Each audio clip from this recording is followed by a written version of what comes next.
Have you seen our trucks around? It's the green logo going around. We've been in and out of your neighbor's house a couple times now. Is it for solar? Is that what this is? It was about solar. That's what everyone was kind of pushing. I've been talking with your neighbors. They've been saying they've had extreme blackouts lately. You experience those too? Yeah, we get some power outages. So there's something going on. I don't know if you've heard about it before. It's called the Battery and Energy Program. Have you heard about it? No. So basically your tax dollars are already paying for this program. So all the new development and all the new electric cars, they didn't build enough power grids to support this many homes. So they're kind of scrambling. So what they're doing now is they have this program and it's basically taking your lowest bill and they're trying to chop it in half to get everyone back down. I'm sure you've seen that increase in your bill, no? Yeah, the bills are getting crazy. Honestly, I don't have a ton of time right now, so I appreciate you coming by. I get it, but you're already paying for it. I don't want you to commit to anything. So how about I come by later? Is that worth a swing by for 5 minutes? Okay, good stuff. His rebuttals were good? Okay. Quick-witted. Anything else? Okay, so good rebuttals and fast on his feet. What about the other side? What are one or two things that you guys felt like from the pitch? And I know role playing's always.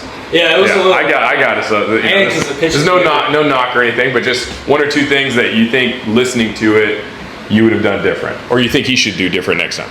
I think it was really good and informative, but it was a little long. Like if someone doesn't have time, they're not going to want to sit through it. Okay. Repeating, I don't know if you know, a couple times. Okay. All right, so kind of getting caught up in the same. Yeah. Yep. And then, so that was my takeaway. So whenever I knock on a door, there's like a general concept or principle that everything that I do circles around, okay?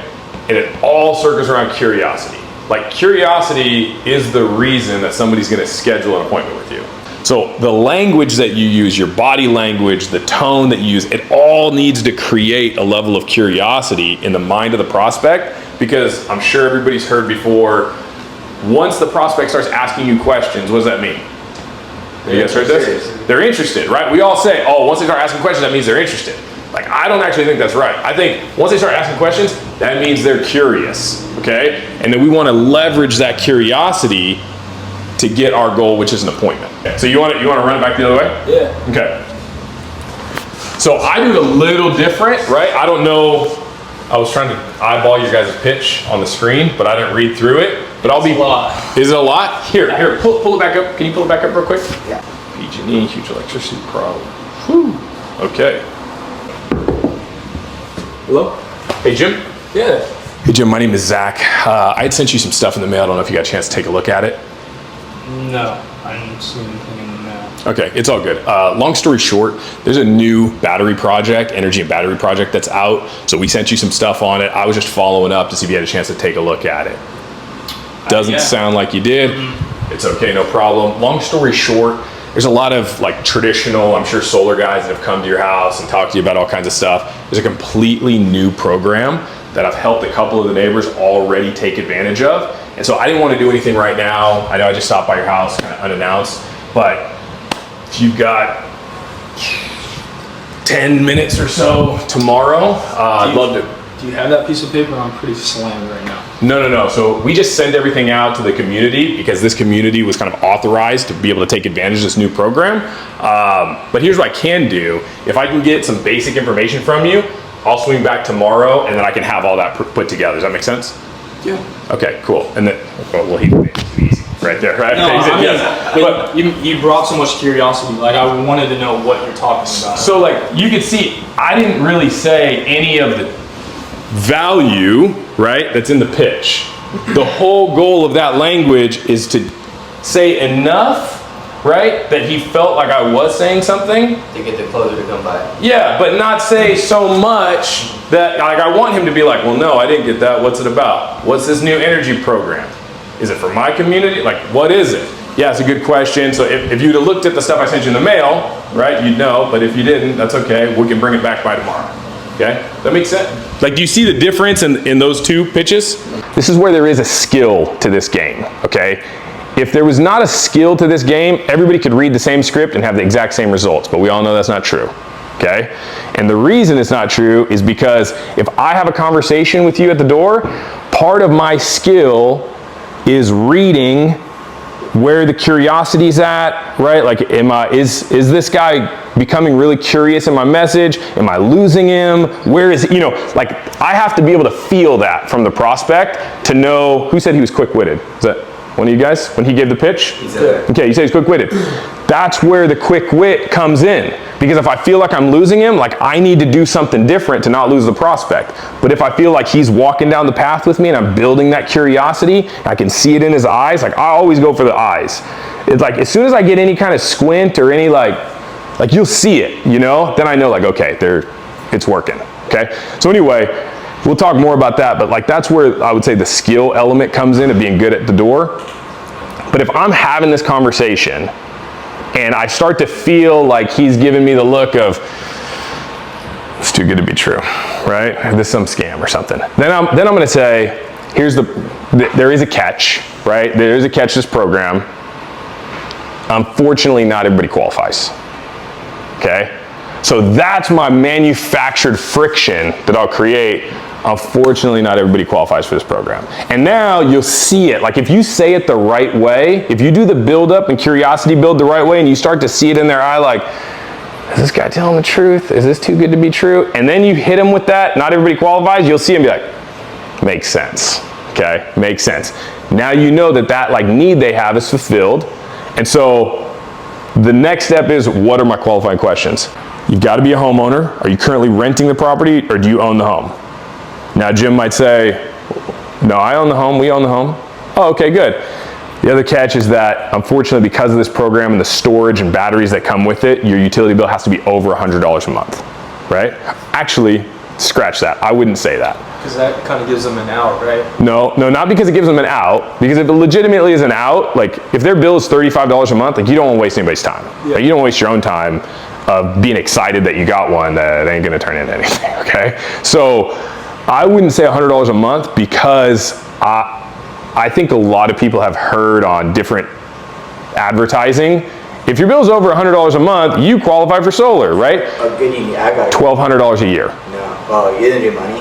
I was gonna do money. I was gonna say, if your bill's over $1,200 a year, the total amount that you spend with PG is over $1,200 a year, that's the other qualification.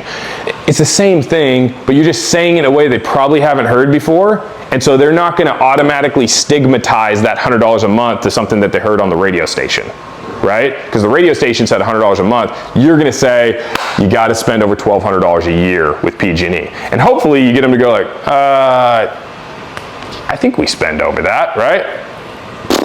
Great news, Jim.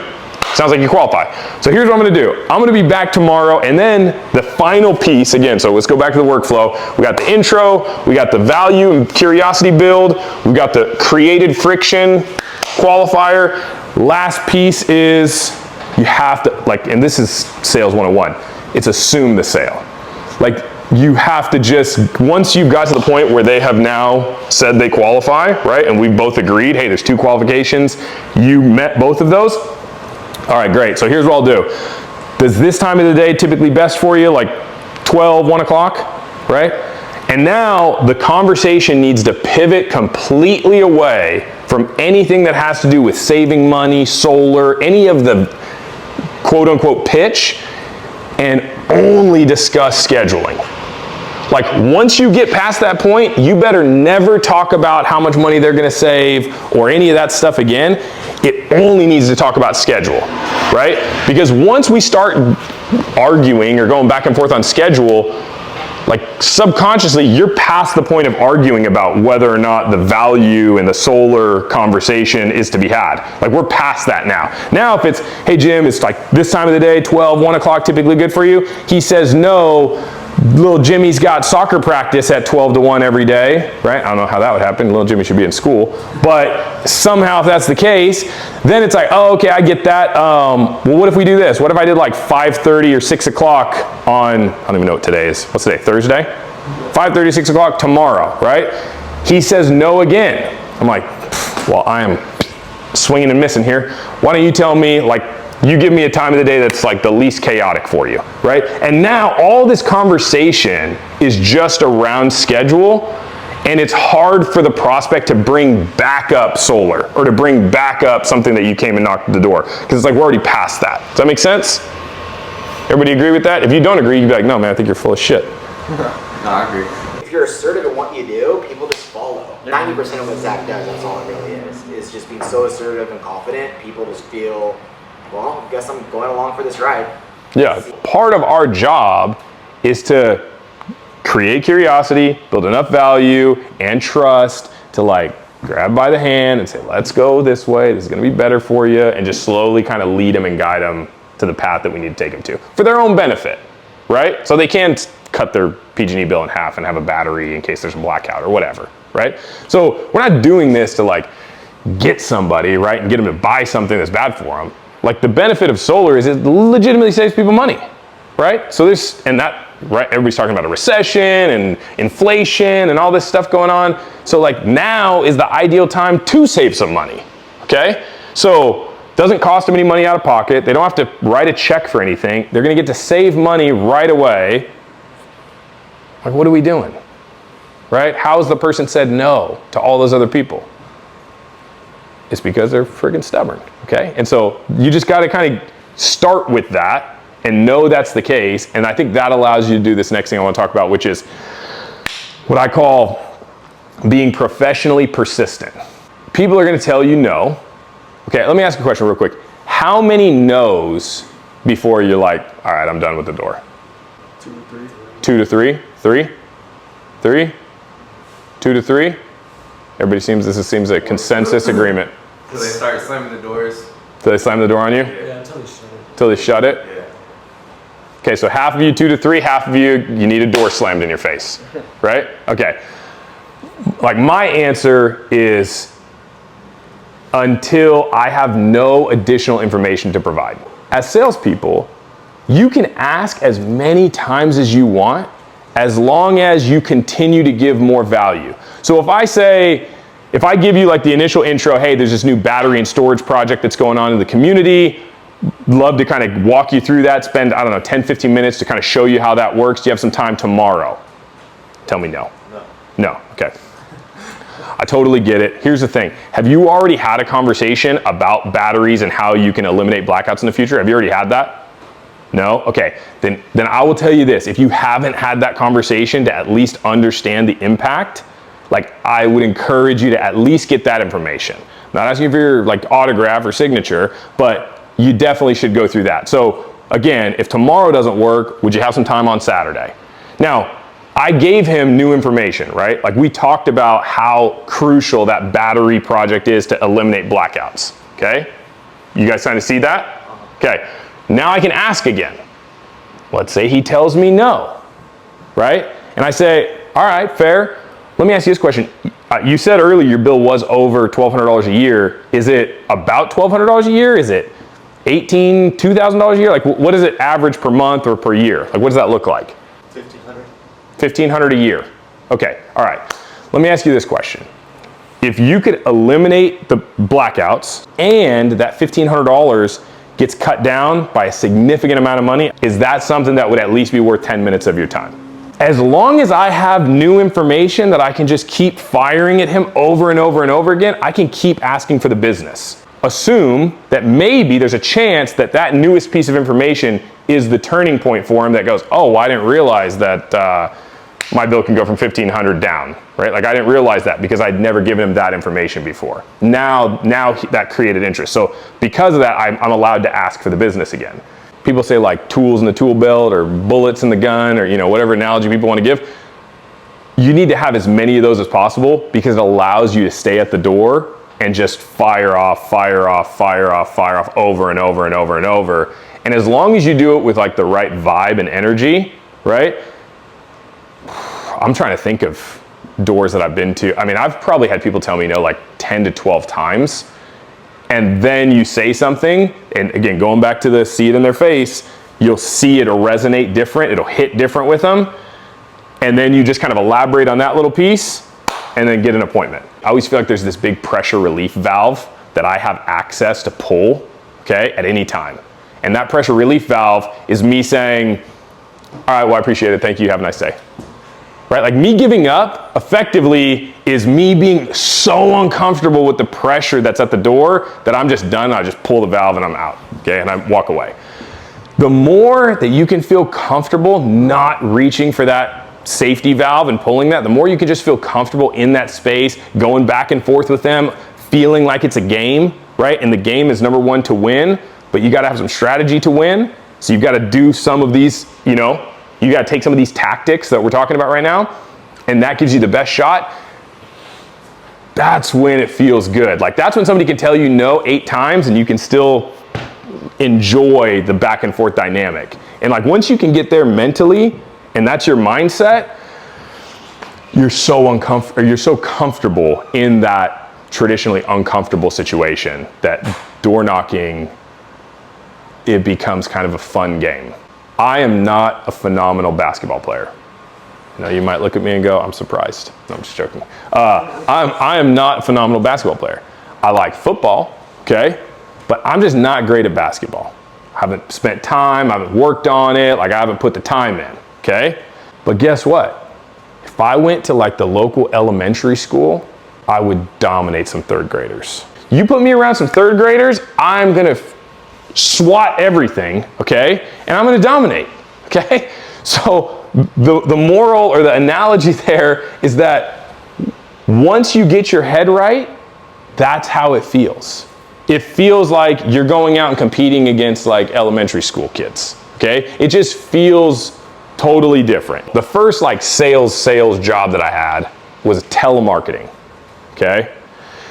You think door knocking's tough, telemarketing is some shit, okay, right? Like you're just on the phone all day long. At least when you're out, like the sun's out, you can feel like, oh man, I'm getting some steps in, I'm feeling good. This is like phone just dialing, okay? No sun, no clocks, it's like a casino. But in the environment that I was in, my first telemarketing gig, people that were absolute studs, like the best people in the building, would get 3 deals in a day. A lot of people would get 0. Like 0 and 1 was very common. You're making 300 calls-ish a day, 300 to 330 calls a day. So the just animal savages, best of the best, if they got rejected 99% of the time, like you're an animal. You're a superstar if you can only take 99% rejection, right? Because most people got 1 or 0, right? And so once you are there and you see that over and over, day in, day out, week in, week out, month in, month out, you start to get this like, there's a level of logic that you just understand, like 99% rejection is amazing. Like you're a superstar if you only get rejected 99% of the times. But here's what has to happen for you to get there. You have to make the first phone call and go and have the belief like, all right, who is it? Barry? Okay. I got $800. I'm getting Barry right now. Okay. I'll bet every dollar I have that Barry, I'm getting Barry right now. Even though the logic part of your brain is telling you 99% of the time, even if you're an animal, you're not getting the person. Okay? Like that is true. Like there's facts there. You can't take that away. But you have to have the headspace that when I see it on the screen, Barry, I'm getting Barry. I bet every dollar I got, getting Barry. And then guess what happens? You don't get Barry, okay? That's the way it works. So then you click the next button and it's Cynthia. You go, okay, well, how about this? I bet my watch, okay? I bet my watch right here, I'm getting Cynthia, okay? Like you have to have that level of almost like degenerate gambler mentality, like that level of belief that it's going to happen. I see some degenerate gamblers, okay? I see some smiles on degenerate gamblers. Any sports bettors? Yes, sports bet? Okay? So you have to have that level of delusion is really what it is. You have to be a little bit delusional because here's the magic that happens. If I have that level of delusion that it's going to happen and faith it's going to happen, when I call Cynthia, the way that I talk, my energy, everything is going to come through in a way that if there's just a sliver of hope that Cynthia could fall over and say yes, I'm going to get that because of how I'm communicating, how I'm talking, because of my belief that I had before she even picked up, I was getting her, okay? Whereas, what's your name, my guy? Jeffrey. Jeffrey. If Jeffrey looks at it and goes, Zach's an idiot, 99 out of 100 people say no, you're gonna lose everything you have if you believe that way. He's gonna talk to Cynthia differently than I'm gonna talk to Cynthia. It's just gonna happen. I'm doing it like I have no choice, backs against the wall, like I have to get this deal, I have to. So again, the energy, language, it's gonna be different than somebody that's not looking at it from a I have to. There's no choice, like I cannot lose. And so he might not get Cynthia to drop over where I get Cynthia to drop over, and guess what? That's how those people were able to get 3 or 4 and other people got 0 or 1. Like that was the only difference. And once I was around that enough and I saw that the people that were getting the top producers 3 or 4 in a day, like I saw it in them that they had that level of like hands down belief every single one was gonna hit, and then they got the most, right? So at the door, it has to be the same way. When you go to a door, you have to really believe, even if the last 10 told you no, and you know that, hey, like, you know, I only get like 2 to 3 of these a day or whatever, like all the facts that are true, right? Those all have to go. You gotta be, again, go full delusional. Every single door that I get, like, I really believe I'm gonna get them to say yes. Who feels like they struggle with getting their mindset right? Okay. Depends on the day. Yeah, it depends on the day. Okay, so what does the day have to do with? Going through things with my baby mama, just anything. Anything Okay. pop up that would stress me out or something. But I do the same thing you before you talked about that. I would think in my head ways to motivate myself to get me through the day so that I can work at my full potential. Okay. So it's kind of something I've been doing as well. So would you say, so, but it sounds like externals can mess with you sometimes, Yeah, occasionally. definitely, yeah. Okay. Anybody else struggle with that? Like external situations, your relationship stuff or money stuff or anything? Yeah, I see a couple nods, maybe. Okay. So that makes sense because you're a human being. One of the things that I used to tell myself when I would have like whatever external stuff going on that I knew was taking up headspace for me, I would ask myself like, okay, can I actually resolve any of these issues in the next 6 hours? Right? Like, is there something that I legitimately could go do right now that would completely eliminate the issue that's going through my mind right now? Okay? If the answer to that is no, if it's just an uncomfortable, shitty situation, right? Then, and you can ask yourself that question and go, no, man, there's really nothing I can do to fix it right now, right? If I can fix it, it's gonna take a long time, or it's gonna take X and Y and Z to happen, and I don't have control necessarily about X and Y or Z. Like, as soon as you start going there and you realize, in the next 6 hours, I cannot fix what's in my head, then you gotta just get to the point where you feel like, okay, well, what can the next 6 hours accomplish for me? Just stay focused on where you want to go. Like, where is it that you wanna go? Are the actions that you're taking getting you closer to that destination? And if they are, great, keep taking those actions. If they're not, lounging on the couch watching Netflix, probably not getting you to the goals that you have. So don't do that. Like, it really is super simple. Yeah. How do you? Sorry. I was gonna say, I think we can expand on that just a little bit, just because it might not just be, for some people, it might not be a girlfriend or a relationship that's, romantic. It could be parents, friends, Sure, yeah. family members who, you're door knocking, you're doing commission only. There's a lot of people don't understand that, right? So they could be distracting you, saying things that get into your head. So, being able to identify, can I fix that? What Zach said, I like what he said earlier, was like, can I fix that in the next 6 hours? And moving past it is a skill set you have to do, but I think we can expand on that throughout the video. Who's just a relationship. Who's parent, like, is there any like sound or chirping that you hear from people about door knocking? Yeah? Yeah? No? Okay. So you're lucky, okay? Most people in their sphere will talk some shit or whatever about going out and door knocking, right? And sometimes it's direct, sometimes it's passive aggressive, but however it comes across, people will say things. It sounds like everybody's heard them. Like, okay, give me an example. Like, what's something that, yeah. So, anytime someone like asks, what do you do? A doorknob. And then the typical, I think in my head is like, oh, you're one of those guys? You're one of those guys. Passive aggressive. Okay.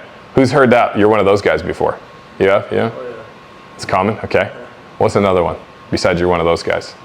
Why are you building a career? Ooh. Yeah. Ooh, that's a jab. Damn. Damn.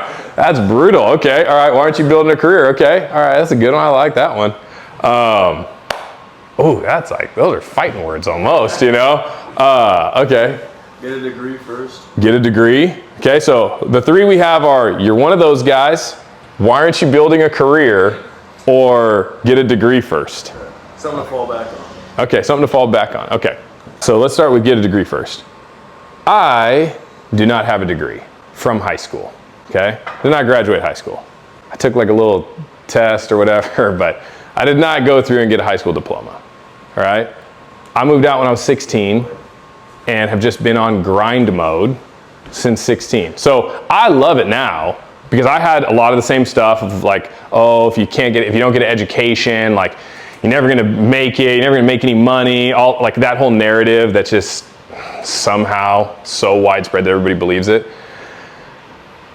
But now I'm to the point where I can be like, you're wrong, okay? Like, you know, got that one wrong, my guy, all right? So that's like, but you only get that after a certain period of time, because there was a long stretch where I never got that one. That's a toughie, dude. But those other ones are like, oh, you're one of those guys, or oh, why don't you go back to school and go get your degree, something to fall back on or whatever. Like those are the common ones that you get. Like I used to get mad when people said stuff like that to me too. I used to get frustrated about it. But then I got past it by realizing most people just really don't understand how much money you can make in sales. And if you try to tell them, they think you're lying or they don't believe it somehow. Once you kind of get to the point where you realize it's not just people are like hating or trying to be passive aggressive or shit on your dreams or whatever, like they just really don't understand that that is possible, because we kind of condition people to go to school, graduate high school, go to college, get a degree from college, and then go make a career where you're gonna make how much? 100 grand a year, okay? Like that's the story that everyone's told. That's like how you're supposed to make it. If you had the choice to do any option, I feel like everybody makes it sound like that option is option A. Like that's what you want. And to me, if you like come back to the start and you're like, okay, here's a couple different paths. I could go to school, get a degree, go make 100 grand or 150 grand, put in my 401k, save up, have a good retirement. And when I'm 65 years old, I could retire. That's a path you can take. I could just be a fucking real dirtbag and just screw people over my whole life and, do a bunch of crazy shit. And that's another path I could take too, right? Like these are paths I could take. As you go through all of these different paths, if one of the paths is I could learn how to sell, get better at it, and find a path to where I could make $500,000 to $1 million a year, and then leverage that money the right way to create additional revenue that doesn't come from my time or labor, and then I can have like tons of freedom while I'm younger to go do cool, fun stuff. Like that path kind of seems like the ideal path. If to get there, you've got to put yourself in uncomfortable positions where you're willing to go out and you're willing to knock on a door and take whatever barrage that it takes at every single door over and over and over and over and over and over and over and over again. If that path seems like, I think hands down it's worth it. Like 1,000%, it's not even an option, it's not even a question. This sales space is not for the lukewarm. It's not like, well, I'm kind of in, I kind of like it, it's cool, but I don't know if I really want to do it forever, and it's all right. Like, you're never gonna make it. But you got to be all in or all out, one way or the other.